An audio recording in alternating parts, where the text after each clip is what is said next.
آج کی جو کورٹ پروسیڈنگز ہیں جس کے اندر تقریباً حاضری تمام لوگوں کی مکمل ہو گئی ہے، لیکن جو اعتراض پاکستان مسلم لیگ نون، پیپلز پارٹی اور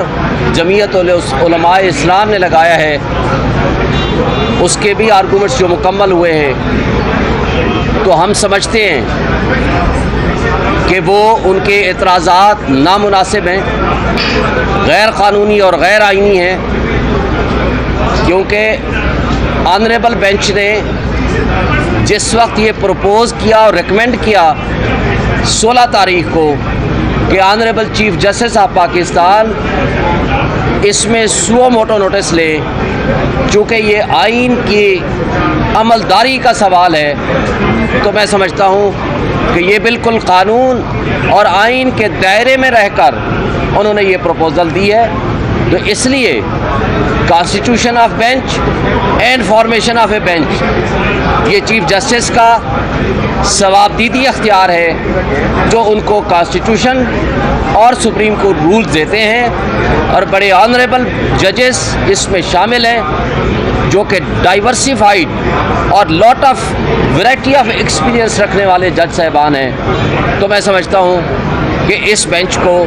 بہرحال یہ کیس سننا چاہیے تاکہ میرٹ پہ فیصلہ آ سکے۔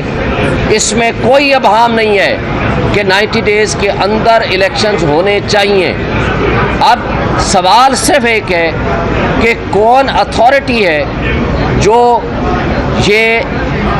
ڈیٹ دے سکتا ہے for the conducting of elections. اس کے علاوہ باقی سوال سیکنڈری ہے، اس سے اوپر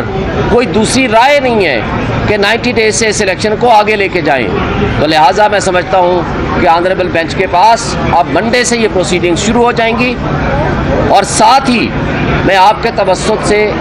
ایک گزارش آنریبل چیف جسٹس سے بھی کہنا چاہتا ہوں کہ جو کہ آج یہ میٹر ڈسکس بھی ہوا ہے کہ جو کل ایک پولیٹیکل پارٹی کی لیڈر نے جو عدلیہ کے اوپر اٹیک کیا ہے، پریشرائزنگ ٹیکٹکس استعمال کیے ہیں، جو کہ صریحاً توہین عدالت ہے۔ آپ کسی جج کو کسی حوالے سے ملائن نہیں کر سکتے، اس کی تصحیح نہیں کر سکتے، اور ایک پینڈنگ کیس کے اوپر اس طرح اثر انداز ہونے کی کوشش نہیں کر سکتے۔ اگر کوئی بھی شخص اس طرح کرے گا تو وہ صریحاً توہین عدالت میں آتا ہے۔ بار کونسل کی طرف سے بھی ججز پر روایت کیا ہے عدالتی کہ کیا وہ کیس سنتے ہیں یا نارملی کیا؟ بالکل یہ روایت ہے کہ وہ کیس سنتے ہیں۔ آپ کو یاد ہوگا کہ جب دوست محمد مزاری کی رولنگ کے خلاف جب یہی میٹر یہی بینچ سن رہا تھا، اس وقت بھی آیا گیا تھا اور کہا گیا تھا کہ فل کورٹ بنائیں۔ اس وقت بھی اسی طرح پولیٹیکل پارٹیز نے شدید الفاظ میں کرٹیسائز کیا تھا، جس کے اوپر سپریم کورٹ نے بہرحال جوڈیشل ریسٹرینٹ کا مظاہرہ کیا، لیکن بینچ کو تبدیل نہیں کیا، اور انہوں نے میرٹ پہ اس کیس کا فیصلہ کیا، جو میں سمجھتا ہوں قاسم سوری والی ججمنٹ کے بعد، ان کی رولنگ کے خلاف ججمنٹ کے بعد، یہ بہت بڑا فیصلہ تھا جو آنریبل سپریم کورٹ کے اسی بینچ نے ہیڈڈ بائی جسٹس عمر بندیال، جس میں جسٹس منیب بھی تھے، جس میں اعجاز الحسن صاحب بھی تھے، اور انہوں نے